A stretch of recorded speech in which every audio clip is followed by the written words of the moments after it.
Tuhan, suatu saat kalau memang saya punya usia panjang, saya diizinkan, saya ingin jadi perias jenazah. Karena itu haknya jenazah. Untuk kembali dalam keadaan yang sebaik-baiknya. Iya, pertama kali memegang jenazah, takut nggak? Enggak. Terus rasanya apa? Happy. Kalau boleh saya cuma berdua sama jenazah. Jangan temukan saya sama jenazah anak-anak. Nggak tahu sama jenazah ini, Kang. Saya pegang. Aku sayang kamu ya. Sekalipun kamu merasa orang sekelilingmu nggak sayang sama kamu, aku sayang sama kamu.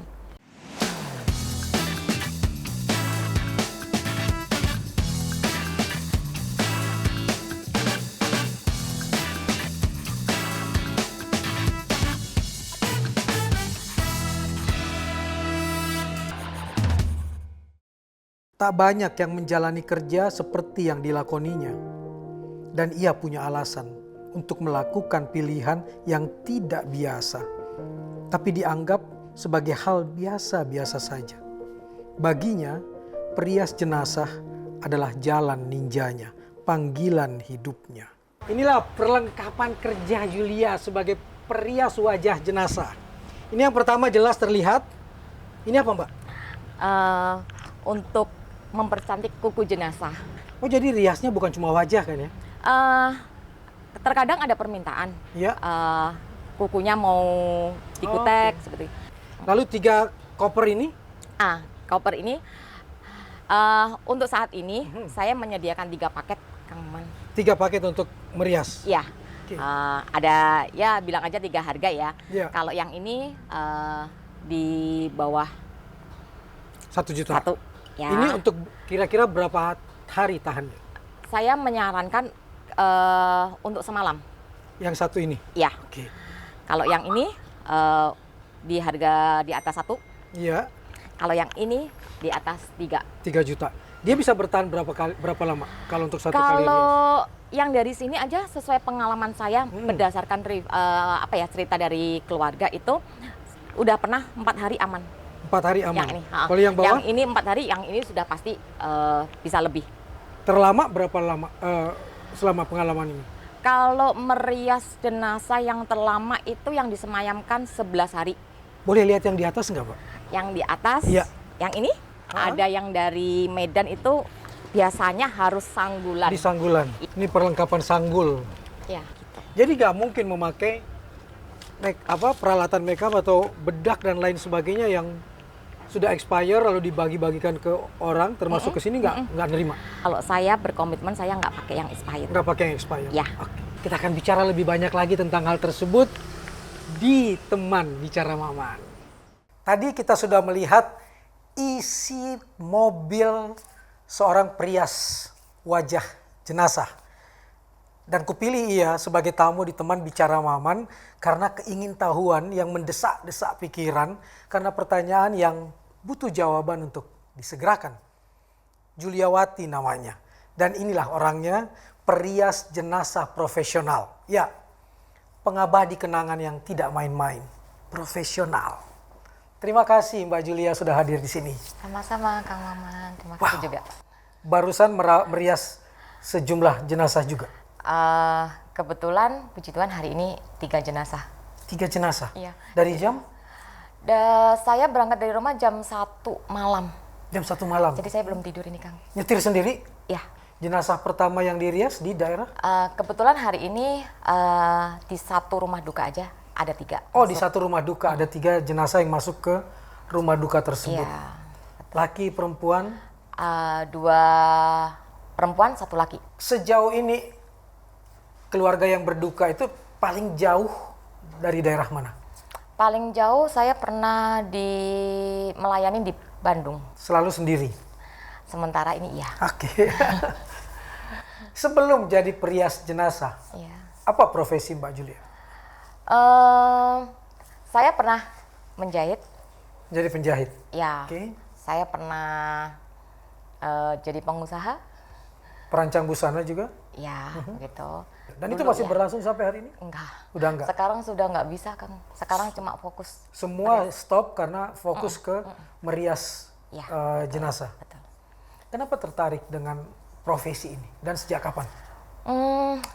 Kalau tercetus di hati itu saat tante saya meninggal, adik dari papa saya. Tahun? Adik kan 2014. 2014, 9 tahun yang lalu. 9 tahun Ya. ya. Jadi waktu kebetulan saya sebelum tante saya meninggal tuh saya sempat ikut merawat beberapa bulan tuh saya ikut merawat, gitu kan. Memang kondisinya sih tinggal tulang sama kulit ya karena stroke udah 7 tahun, udah nggak bisa ngapa-ngapain kan. Tapi begitu dirias, sebelum dirias pun saya nemenin di kamar jenazah dari proses formalin, memandikan saya.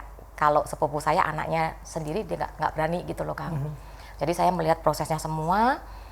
Nah selesai dirias, saya itu Yang merias siapa waktu itu? orang lain. Orang lain. Iya, orang lain. Saya melihat nggak jadi cantik, kok buat saya jadi kayak menakutkan. Sekalipun beberapa orang bilang, oh cantik ya, cuma dalam hati saya enggak sih. Tapi saya nggak berani ngomong gitu kan. Cuma di situ tercetus pertama kali, Tuhan suatu saat kalau memang saya punya usia panjang, saya diizinkan saya ingin jadi perias jenazah. Tercetus aja, tercetus gitu kan. Saat itu juga? Ya, seperti itu. Tapi keinginan itu langsung terpendam karena saya masih fokus membesarkan anak kan. Kebetulan anak saya tunggal, jadi saya mau fokus membesarkan sendiri pakai tangan saya. Lalu kemudian akhirnya mengambil jalan ini. Lalu kalau nggak salah ya, sebelum pandemi sekitar 2019, iseng-iseng pada saat saya lagi lihat televisi gitu kan, tiba-tiba iya ya, saya kan punya keinginan jadi perias jenazah gitu loh. Ya 5 tahun yang lalu teringat kembali? Iya, spontan, tercetus, iya ya. Terus oke, saya coba cari-cari gitu kan, informasi tentang perias jenazah. Nggak lama anak saya kena autoimun. Jadi kan fokus pengobatan apa-apa udah secara alami dia udah terkubur seperti itu kan Kang. Nggak tahu kenapa akhir 2021 setelah anak saya dinyatakan remisi, terus dia udah dapat kerjaan apa, nggak tahu Tuhan ingatkan Memanggil lagi. kembali. Ingatkan lagi. Terus saya diskusi sama anak karena gini, begitu saya terjun, saya nggak mau setengah-setengah.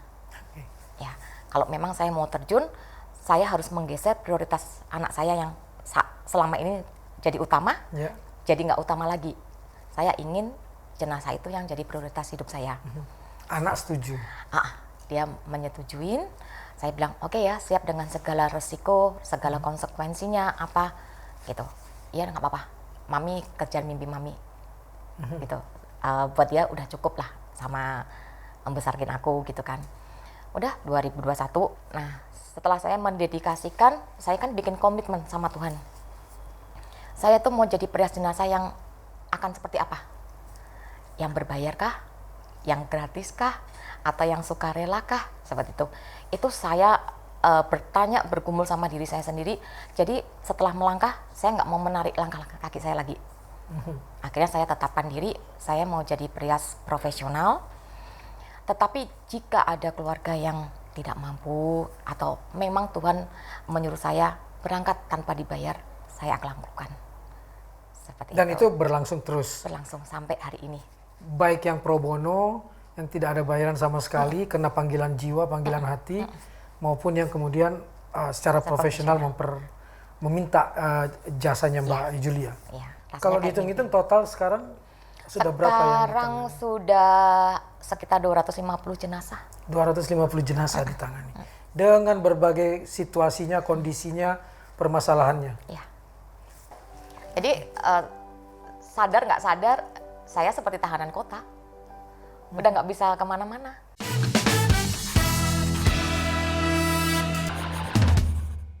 Misalnya keluarga bertanya, kakak mau sendirian nggak? Ya. Kalau boleh saya cuma berdua sama jenazah.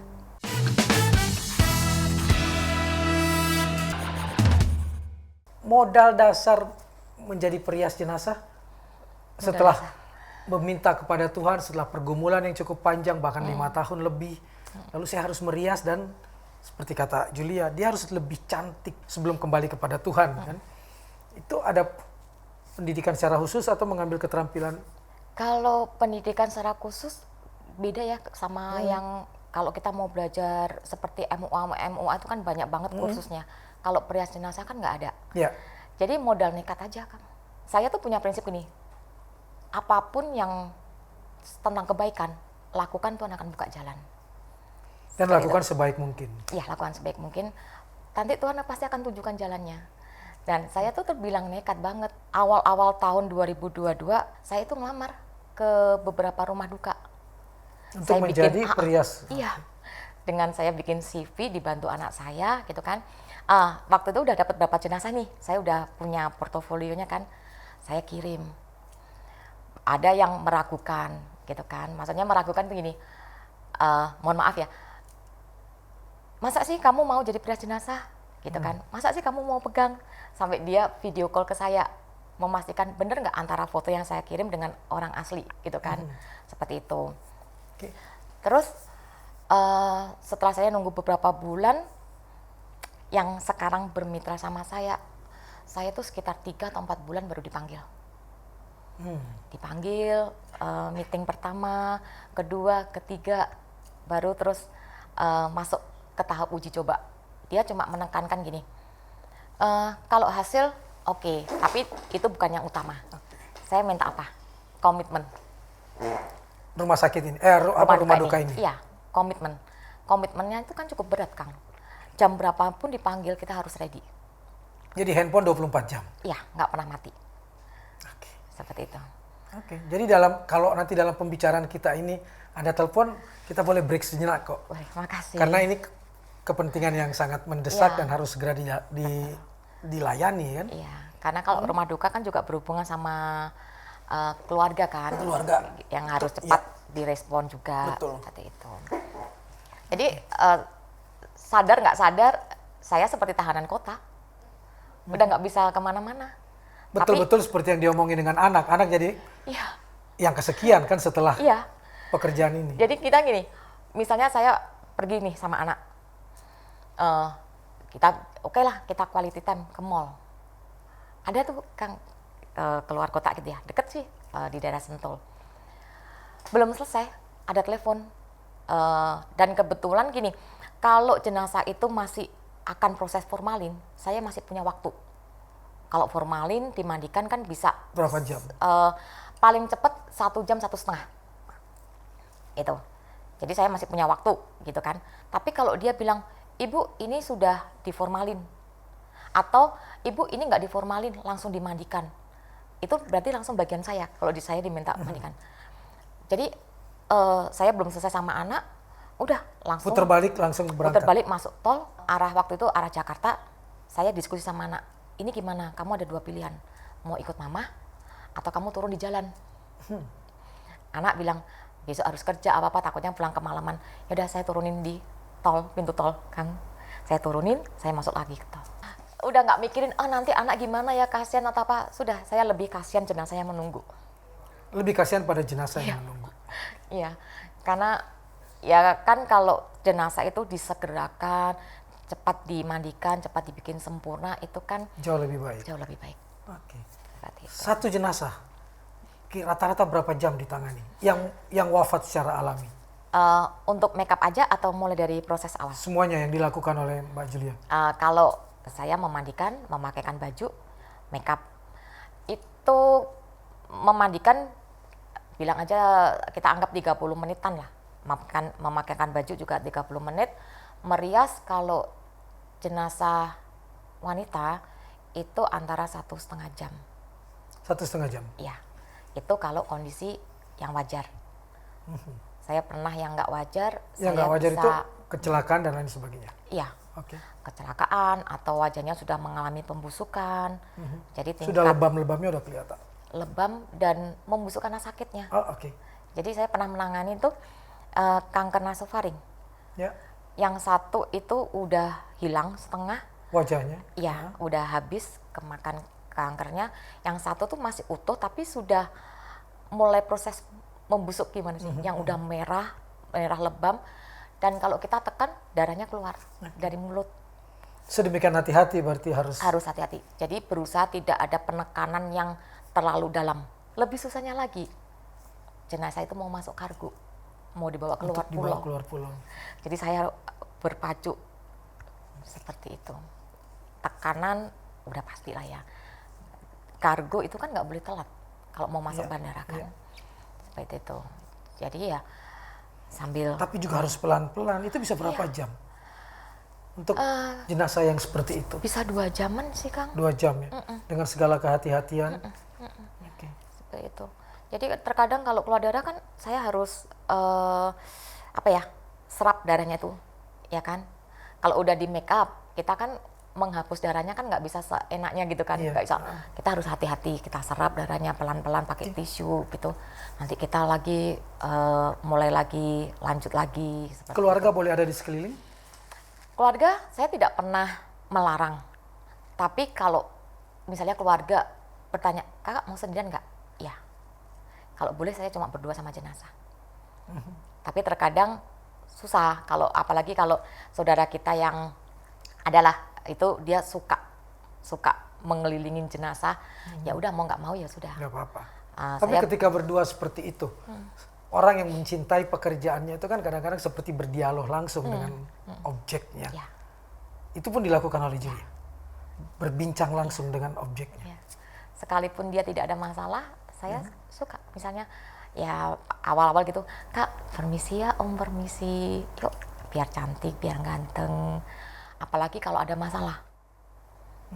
Saya semakin intens ngajak ngobrolnya. Gitu. Percaya nggak percaya ada yang awalnya sudah sempurna makeupnya karena keluarga minta diganti baju. Jadi makeup itu kan ikut keangkat sedikit. Ya. Habis itu bajunya udah dipasang, nggak suka keluarga karena terlalu seksi. Dipasang lagi yang baju pertama. Habis itu oke. Teman-teman bilang, Bu ini lipstiknya ini udah ya nggak apa-apa, udah beresin dulu bajunya dah. Nanti saya rapiin lagi, gitu kan. Ternyata nggak mau lu Kang. Siapanya nggak mau? Lipstiknya nggak mau nempel lagi. Jenazahnya itu. Biasanya sekali 2 kali udah mau pakai teknik apapun, yang kali ini yang tante itu nggak mau. Saya sampai gini, sampai give up, tapi give upnya bukan yang udahlah nggak mau saya Tangani lagi. tangani lagi, tapi tetap karena tinggal dikit aja kan jelek dilihatnya, dan orang kan nggak mau tahu yang terjadi di kamar jenazah itu apa, ya kan taunya Harus sempurna. Iya. Setelah saya utuk apa nggak bisa akhirnya oke, nanti dulu ya, saya mau betulin rambutnya dulu. Jadi saya juga harus meredakan ininya saya dulu kan ya. Rambut udah selesai, saya kembali karena tinggal 1 titik itu. Sekali 2 kali nggak mau. Ya kan? Diajak ngobrol kemudian. Iya, ya sepanjang itu saya udah ngajak ngobrol. Oke. Hai tante tinggal dikit, sampai teman saya juga ibaratnya, hai tante tinggal dikit loh. Tapi saya juga berdoa sama Tuhan juga kan, minta hikmat, saya harus gimana gitu loh. Tapi puji Tuhan lama-lama, karena mungkin saya nggak nyerah ya, Kang. Saya nggak mau sedikit itu, saya kan orangnya visual banget. Jadi buat orang nggak berarti, buat saya sangat berarti banget. Jadi puji Tuhan akhirnya bisa nempel. Akhirnya nempel. Dan itu bukan pengalaman satu-satunya. Kan? Ada lagi. Banyak yang hal seperti itu. Banyak yang seperti itu. Oke, kita akan bicara lebih banyak lagi dengan Juliawati, tetap di Teman Bicara Maman. Karena itu haknya jenazah. Untuk kembali dalam keadaan yang sebaik-baiknya. Iya, karena dia tidak akan bisa mengulang lagi.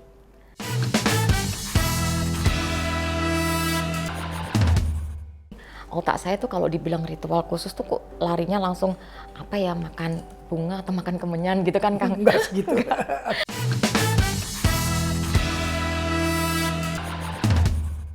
Kita kembali dengan Juliawati, dan kalau teman-teman ingin melihat lebih lanjut, lebih banyak lagi, boleh lihat media sosial beliau, Juliawati Perias Jenazah. Saya cukup bertanya-tanya di situ, kenapa sejumlah jenazah boleh ditampilkan wajahnya? Itu sudah seizin keluarga pasti?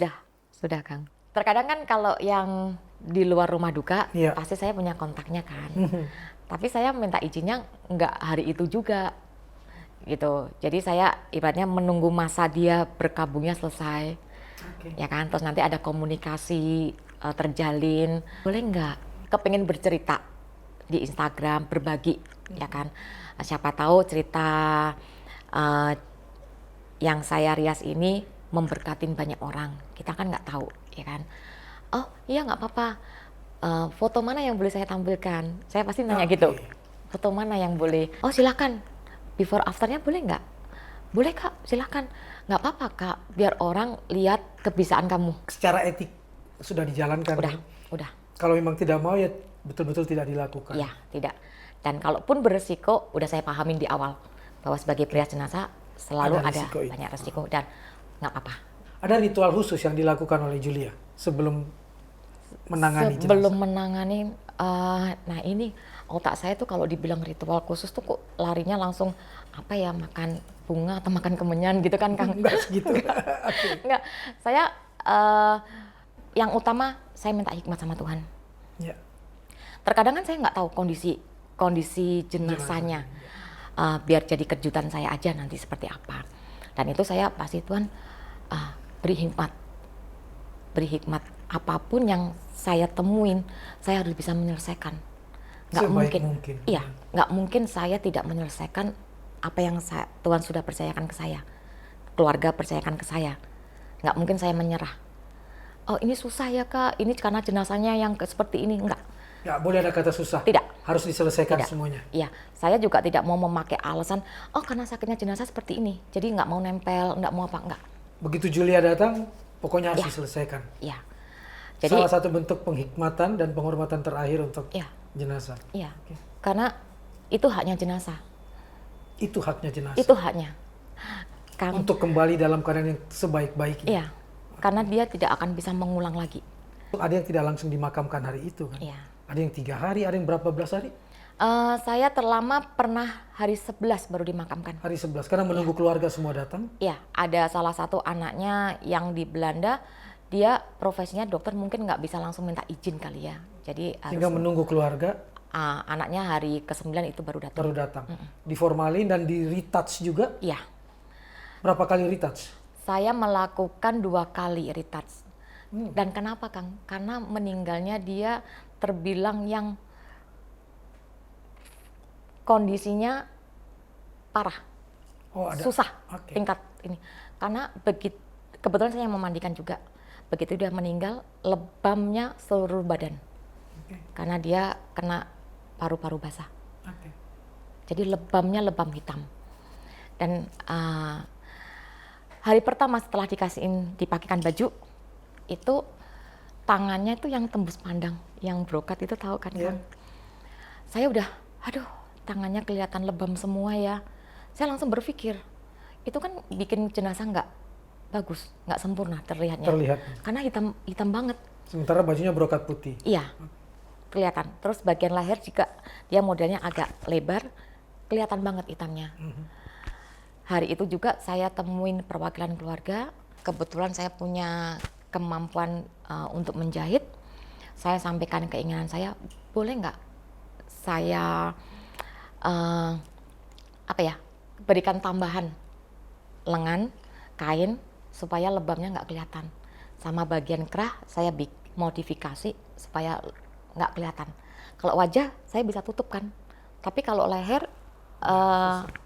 lebih baik saya tutup. Oke. Saya tutup, maksudnya saya kasih tambahan modifikasi kain. Saya bentuk seperti ini, keluarga menyetujuin. Di hari keberapa? Waktu saya retouch yang pertama. Jadi lengannya saya jahit pakai tangan. Saya udah bikin pola Bajunya? dari rumah. Oke. Saya udah bentuk lengan. Polanya ya. Saya tinggal bagian sini kan harus saya sambung. Saya jahitnya pakai tangan. Saya jahit pakai tangan. Kerahnya juga saya tempel, saya jahit pakai tangan. Tapi juga saya baca pernah menangani mayat yang sudah puluhan tahun. Yang dimandikan ulang, Kerangka ya, kerangka. kerangka. Iya. Kenapa ada tugas itu?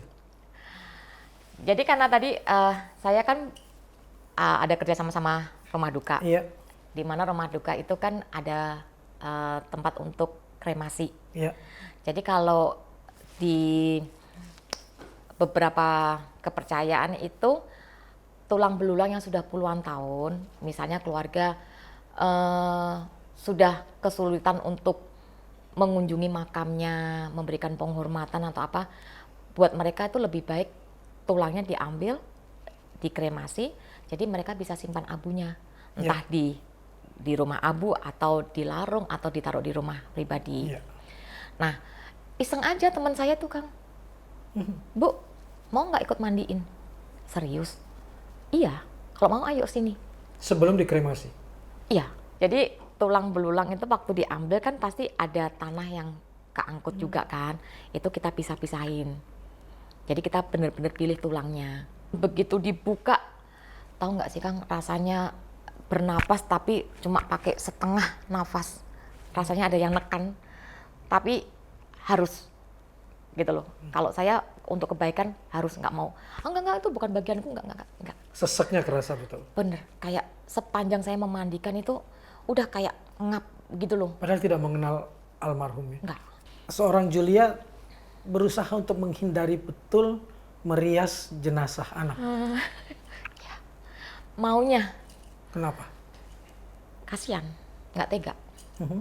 Nggak tega. Karena saya suka anak-anak. Ya itu salah satu permintaan saya sama Tuhan, Tuhan,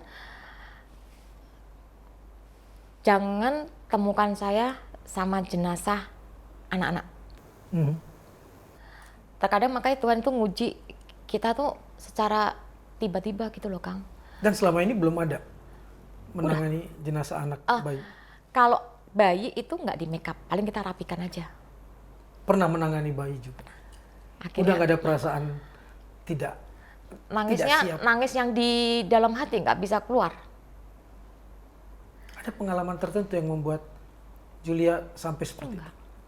Karena mungkin karena saya sayang sama anak-anak. Jadi saya nggak mau ngelihat anak-anak itu kayaknya gini, kenapa sih kamu masih anak-anak kok Tuhan udah panggil? Itu masih jadi pertanyaan saya sama Tuhan. Kenapa sih Tuhan kalau dia diizinkan ada di dunia ini kenapa nggak lama? Saya melihat di Instagrammu juga, entah karena pengalaman apa, dirimu mengingatkan teman-teman yang punya ibu dijaga baik-baik. Kenapa ada hal tersebut? Saat ini saya kan lagi ngerawat mama yang sakit udah hampir setahun ini kan. Ya. Awal-awal itu ya ngerawat orang sakit yang manula itu kan nggak mudah ya. Perang batin antara takut kehilangan, takut ini itu capeknya Kang. Jadi saya habis kerja meskipun datang subuh saya langsung pegang mama gitu kan. Ya dibantu sama anak di rumah. Nanti saya datang langsung pegang mama. Itu kan capeknya banget ya.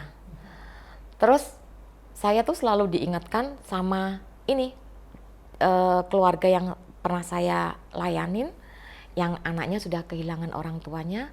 Dia tahu kan cerita saya, kadang saya share di ini, Kak nikmatin ya, Kak nikmatin gitu kan.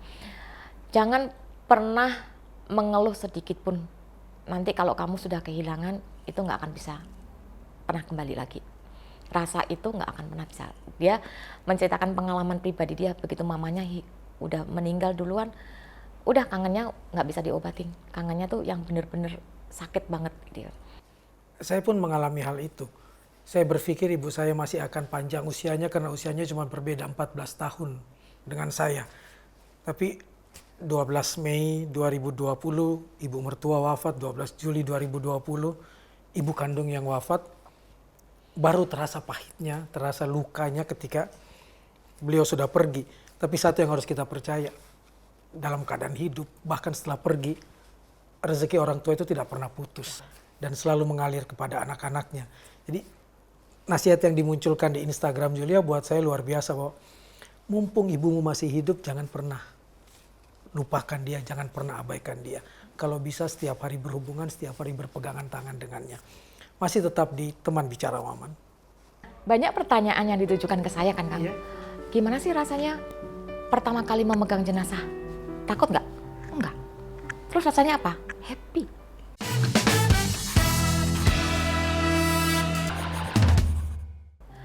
Nggak tahu sama jenazah ini, Kang. Saya pegang. Aku sayang kamu ya. Sekalipun kamu merasa orang sekelilingmu nggak sayang sama kamu, aku sayang sama kamu.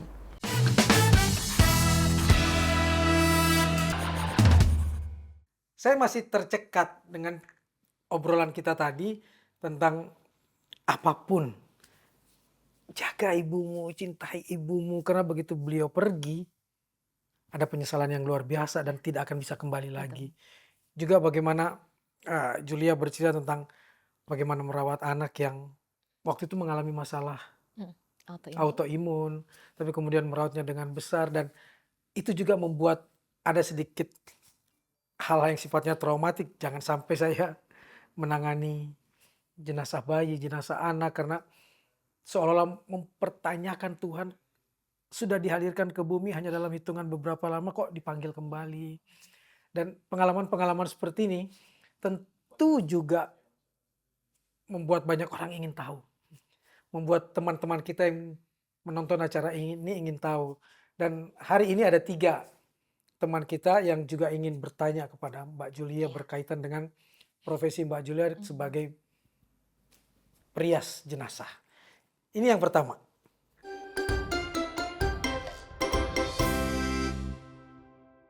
Mau nanya dong, kenapa Mbak Julia mau merias jenazah?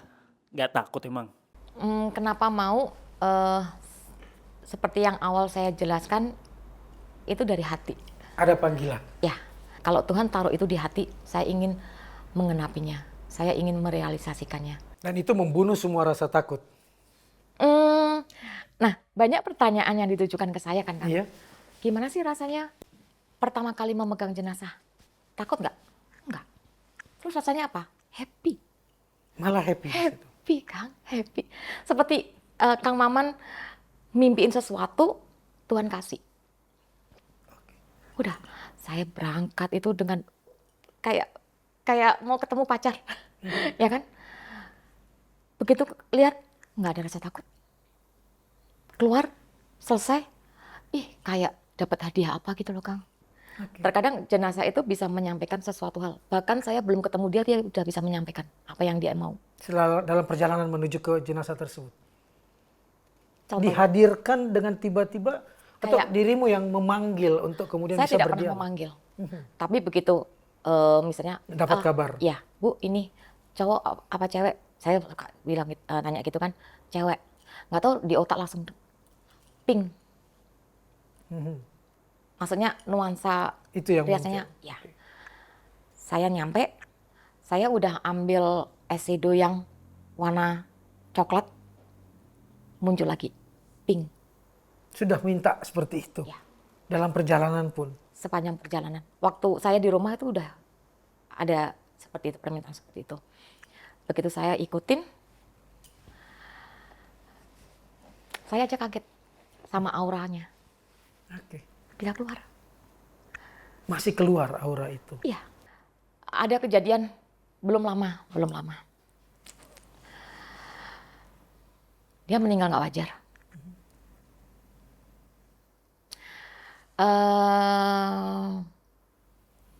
Apa ya bilangnya ya, Kang?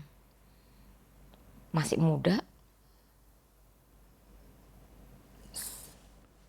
Tangannya penuh dengan sayatan. Jarinya semua hitam bukan hitam bekas memukul tembok. Jadi dia tipe orang yang suka menyakitin dirinya sendiri, pelampiasnya. Dan dia memilih untuk menyudahi hidupnya. Saya memandikan, saya merawat,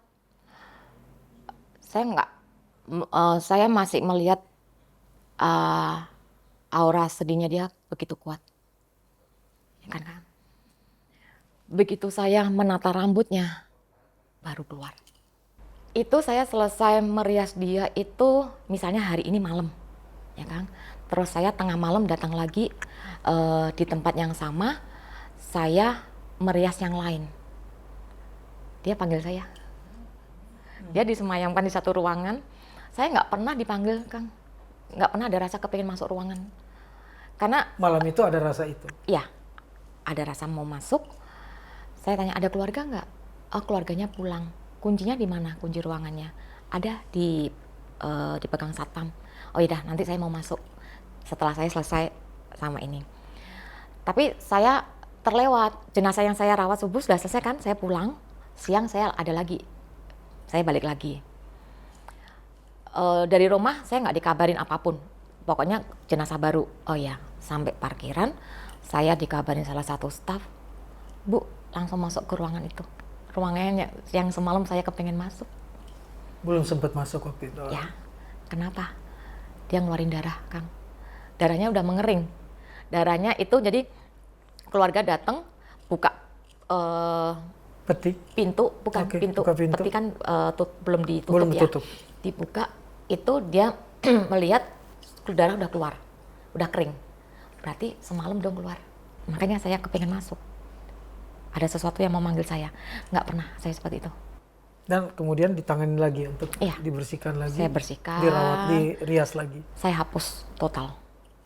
Saya hapus total. Ulang lagi. Ya. Saya kan sebagai perias jenazah kita punya keamanan ya. Saya pakai sarung tangan. Itu saya jaga banget. Saya juga bawel ke teman kalau nggak pakai sarung tangan tuh saya bawel. Nggak tahu sama jenazah ini, Kang.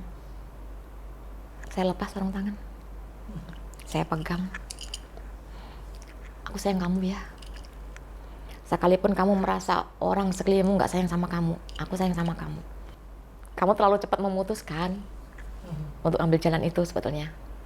Padahal orang sekelilingnya banyak yang sayang, termasuk saya sayang sama dia. Sedemikian dekatnya antara periasnya dengan orang yang dirias itu. Oke. Kita dengarkan pertanyaan yang kedua. Aku lihat Mbak Julia memandikan kerangka manusia di sosial media. Kepengen tahu gimana sih sebenarnya perasaannya, emang nggak takut apa? Ini yang saya tanyakan tadi. Ternyata ada yang juga tertarik melihat hal itu. Intinya memang karena diminta memandikannya, Iya, betul-betul berhati-hati. iya, Tidak boleh ada yang lepas sama sekali, termasuk ketika giginya lepas ditarik kembali, dipasangkan kembali. Jadi dia harus sesempurna seperti ketika ditemui. iya. Kalau takut, tetap enggak. Tidak ada Sedih. sama sekali perasaan takut. Sedih. Yang Sedih, ada selalu kayak sedih. sedih. Iya. Masih dari penanya kita ada Yuan atau Huan.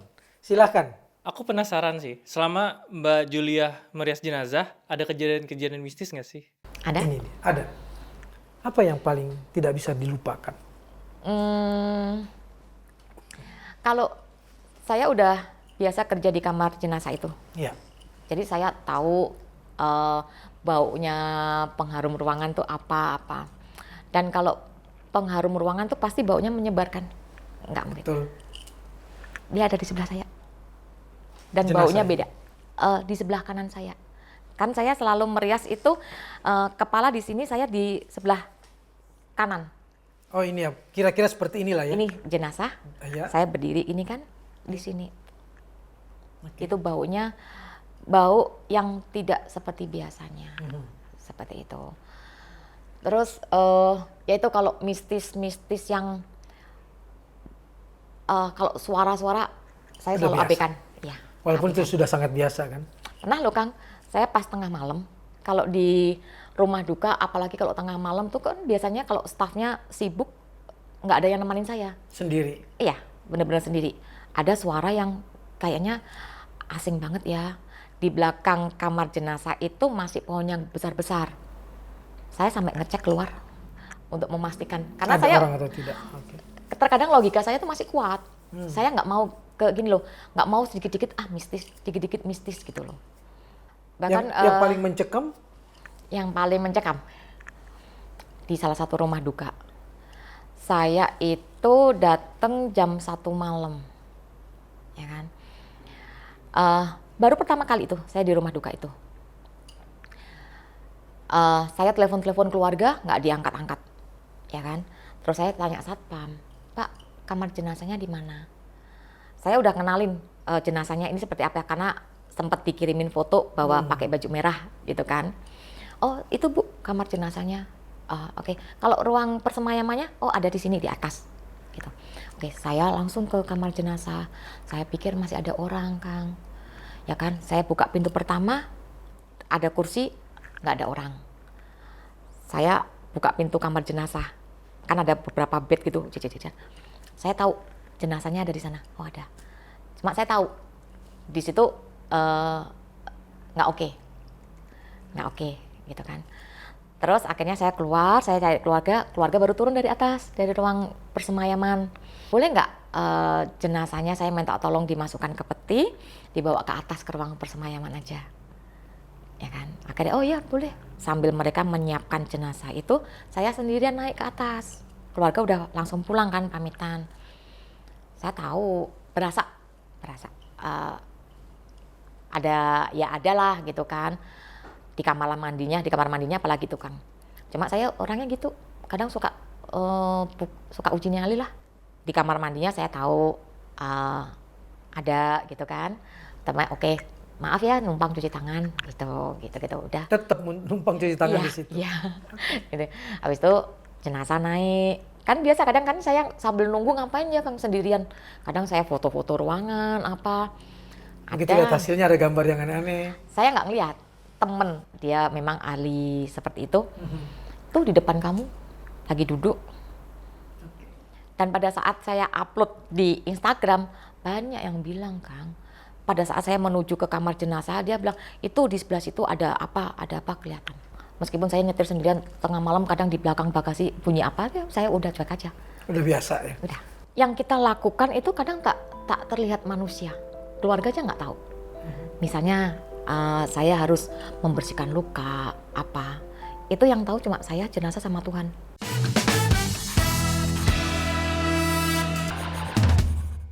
Saya menerima semua panggilan itu Tanpa dibayar satu tanpa persen. dibayar sekalipun, dan itu panggilan buat saya tidak akan menolak itu. Gitu. Iya.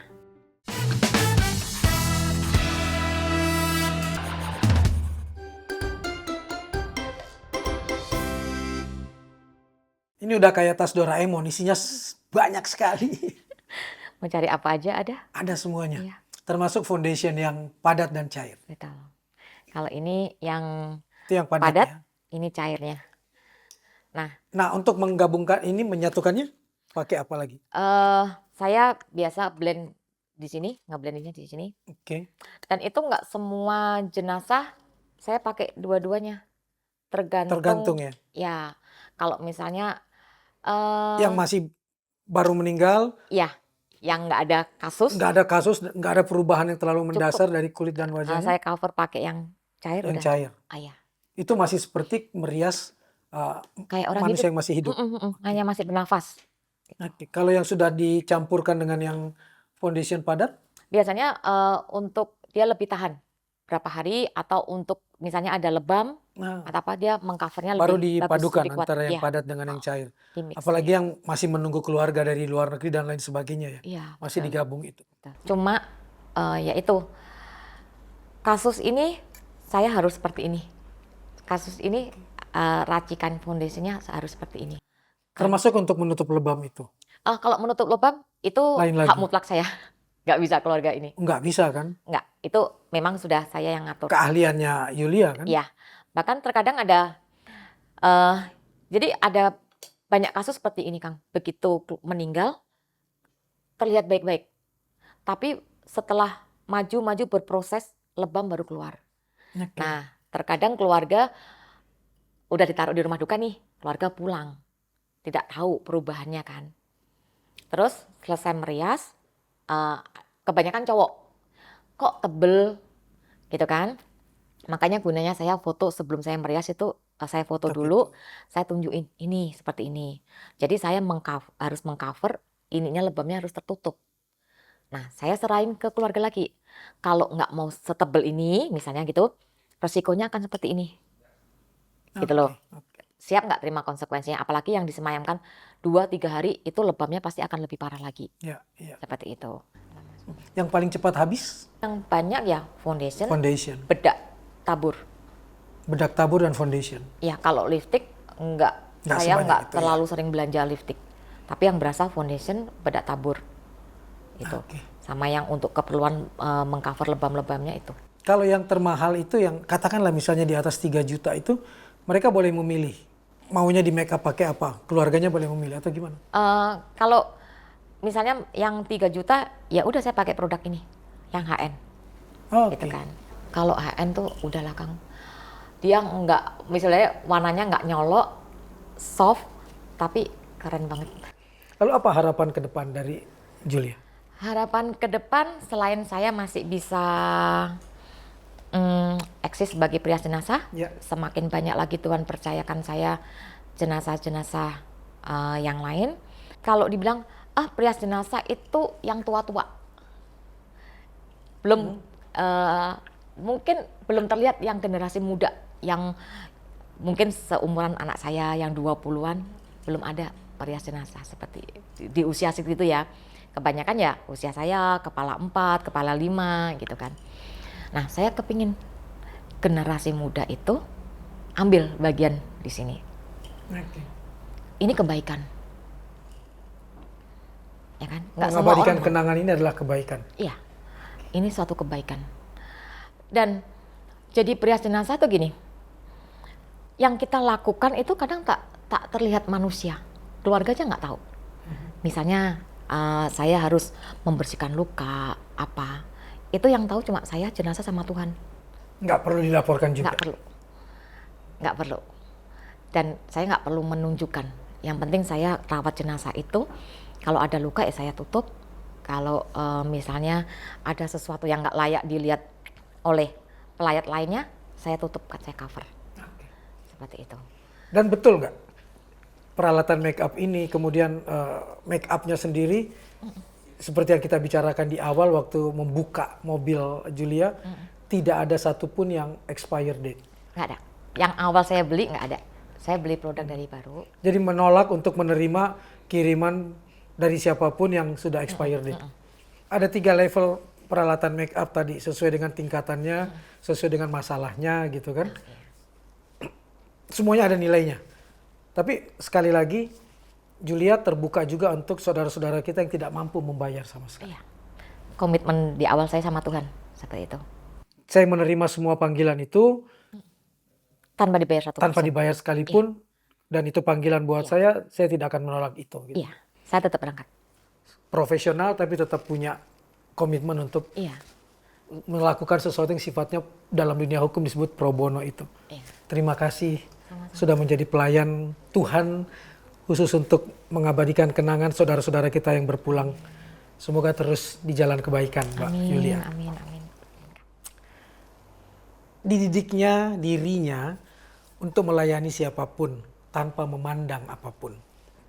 Merias yang baru berpulang dan hendak dimakamkan pun memandikan kerangka yang sudah 38 tahun dimakamkan. Bukan semata tergantung bayaran, kerap bahkan ia gratiskan. Pelayanan adalah jalan pilihan. Demi penghormatan untuk kali penghabisan. Memuliakan siapapun yang berpulang dan kembali ke pangkuan Sang Pengasih, Sang Penyayang, mengabadikan kenangan untuk keluarga yang ditinggalkan. Sampai bertemu di teman bicara Maman berikutnya.